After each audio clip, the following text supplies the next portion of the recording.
Customary sa mga NBI investigation na sinasapina yung mga nagsusumbong at yung mga isinusumbong. Hindi katulad ng nangyari kahapon sa NBI with the 18 Marines na sila lang yung inimbestigahan at gusto pa silang interviewin isa-isa sa isang kwarto. What?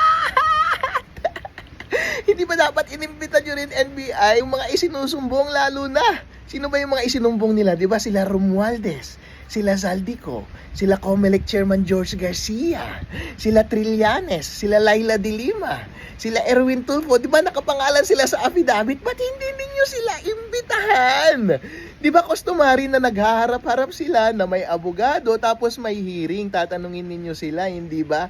Bakit yung 18 Marines lang ang inimbitahan ninyo para imbestigahan? Sila lang ba ang gusto ninyong kasuhan?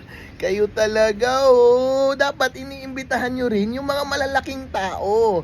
Untouchables na ba itong mga ito? Bawal na ba silang kasuhan? Porket senador ba sila? Porket congressman at malalaking pangalan at tao, hindi na natin sila kakasuhan? Hello! Tauhan sila ni Zaldico. Hindi na nga mahalaga kung marin sila o hindi. Basta sila yung taga-abot. Meron na tayong ebidensya para kasuhan itong mga malalaking isda na ito. Bakit hindi natin sila kinakasuhan?